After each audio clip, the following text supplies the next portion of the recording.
大三的某个晚上，我和闺蜜正在上海的一个商圈逛街，这个时候有一个身影就靠近我们。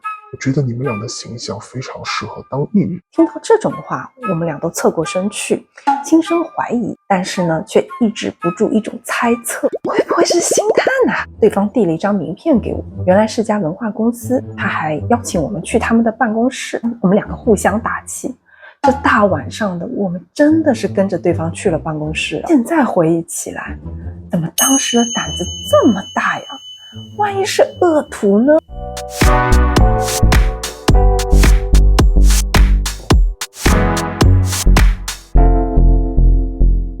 到了文化公司的办公室呢，我不记得具体聊了什么，只记得对方说：“你们要做我们艺人，今天晚上必须要签合约，而且要交着700元，要么就不用谈。”为什么没有道理啊？这是用作摩卡的钱，也就是通告要发的照片。当时这700元人民币相当于我1个月的生活费啦，那可把我说懵了。但那种对艺人工作的好奇，竟让我忍不住开口。那我们就试试吧。交了钱，签了合同，后来呢，就到指定的地点来拍摄摩卡。这一拍，我就确定我们真的是被坑了。为什么呢？因为这5毛特效的个人形象照啊，明明知道是坑啊，还是想等了很久呢，也没有消息。我就按捺不住呢，给对方一直打电话。对方呢，被我问烦了，就说某某地方呢，就是有一个试镜，你可以去看一下。闺蜜呢，笃定我们已经上当受骗，所以呢，她不想浪费时间再去跑。我说不行，我得把700元拿回来。他们的套路可能差不多。我在第一个试镜的地点呢，转了好几圈都没有找到，然后我就打电话又去问这个文化公司。是我们忘记告诉你了，那个试镜已经取消了。不过这几天某某酒店呢会有一个试镜，是一个法国导演要拍一个默剧。我一听，你们这个骗子公司竟然骗我们签协议，还骗我们1个月的生活费，现在骗我有通告，还浪费我时间。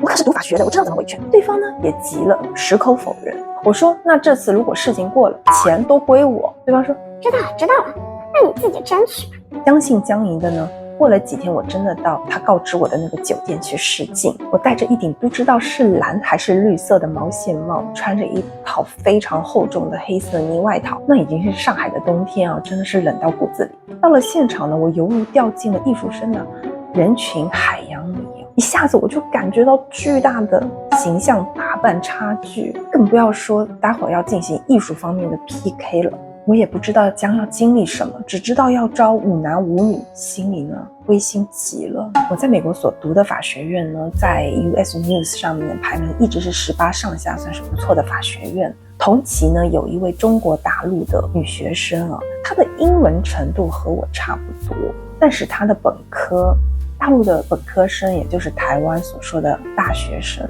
是一间我听都没有听说过的学校。她见到我的时候就羡慕地说，哇，你的本科学校好厉害哦！我当时只是惊讶于，原来一个大陆的普通大学生也是可以申请到这样相当不错的法学院哦。后来呢，在上课的过程当中，我就发现他非常的善于提出问题。那相对的，我是那种有问题也不太愿意在众人面前去表达的类型，因为我很怕说我提的问题会被教授或者是其他的同学看清。在1个学期结束以后呢，果然他的成绩并不比我差，甚至有些科目比我的分数要高。现在想来冒牌者症候群，这个我近年才接触的概念，原来早在我还不认识他的时候，他就影响着我，让我裹足不前，越来越落后于一个学历背景看似不如我的同学。冒牌者症候群常出现在有一定成就，但怕别人认为自己不够资格、不够胜任的人身上。就算是再有名望背景的人，也可能不小心落入自我怀疑的网罗里。忽然会有一个念头问自己，是不是不够格待在这个公司、这个家庭？会有一个念头逼迫自己来怀疑自己、否定自己，然后绕不出沮丧和彷徨的回圈。这就是冒牌者症候群。它不是一种心病，它是一种现象。这种现象存在于同侪的竞争压力之中，也存在于家庭的言语奚落之中，存在于高学术的专业领域，也存在于市井邻里的日常。一不小心，任何人都可能被它缠上啊。又比如我当时在念法学院的时候，选修了一门劳动法的课程。第一周上课呢，都是允许说你不想选这门课，就是可以 drop 掉。那我当时在第一周上的第一堂课呢，我一进教室发现是100多号人的大课，而且就是我一个 OM 的国际学生。那当时老师所让我们看的 paper 非常非常多，他上课提问就像是机关枪一样扫射。那一堂课下来，我整个人就是精疲力竭，到最后我真的非常怀疑我是不是可以 survive。当时一位美籍华人阶梯的学生啊，他就问我说Angela，你读了多少遍这个 paper 啊？我读了1遍的。他非常的惊讶，我要读3、4遍才能看懂，你读1遍太厉害了吧？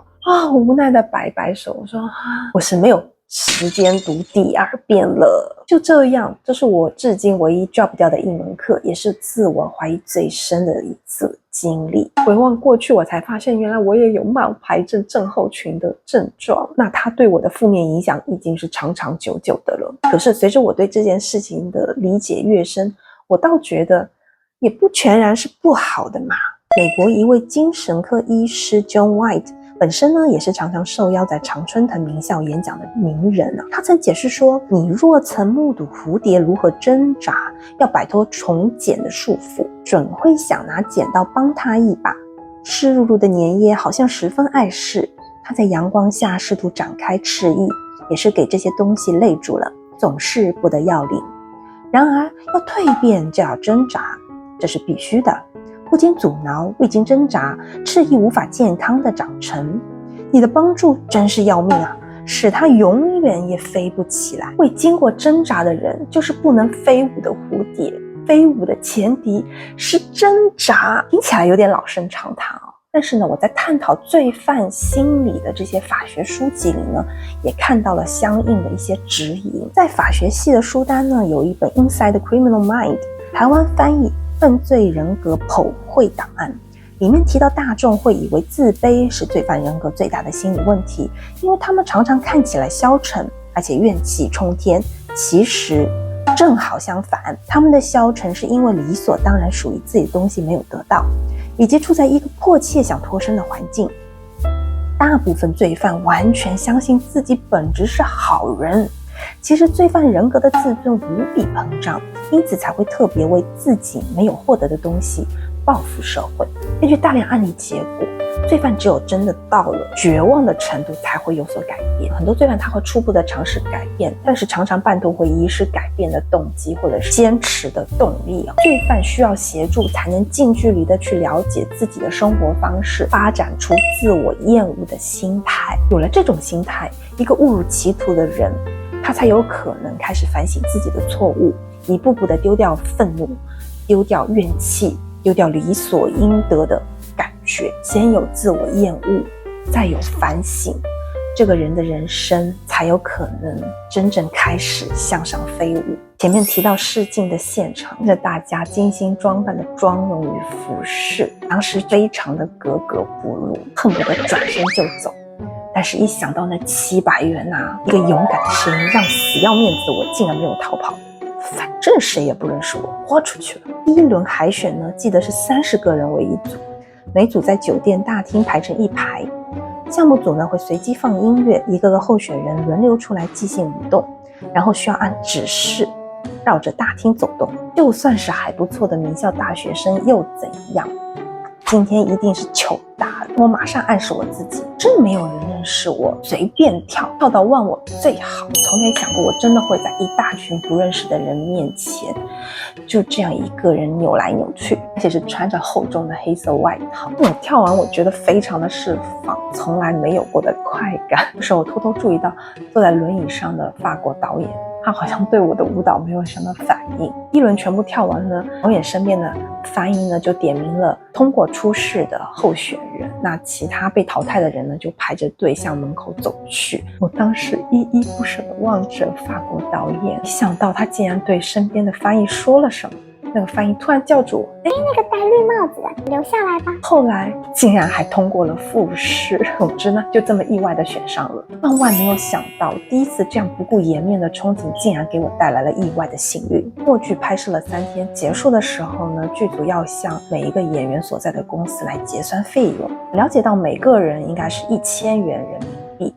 那我说我跟公司已经讲好了，公司说钱都归我，就剧组坚持不同意，他们说必须和文化公司进行结算。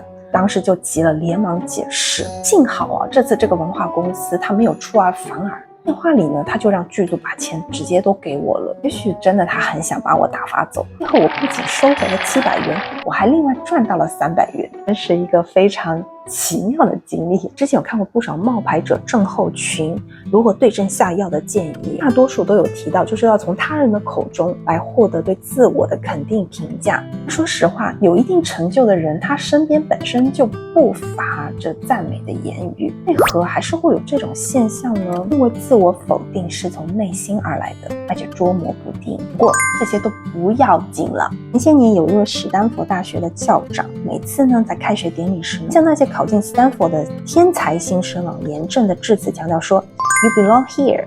今天早上呢，我们再次确认每一位新生的申请资料，结果完全无误。我们或许会在学期的开始质疑自己罹患了冒牌者症候群，质疑自己够不够格。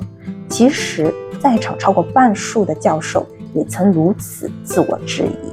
现在学到冒牌者症候群或者是自我否定一点都不可怕，就是多数人并不是自尊膨胀的罪犯，因此或多或少的呢经历过自我否定的感觉。是大量的经验分享证明，一些曾深深否定自己不足的人，最终都得以发现自己真正的价值。接下来我们一起加油哦！如果大家对本期影片所提到的概念或者经历有任何想讨论的，都可以给我留言哦。我们下次见吧，拜拜喽。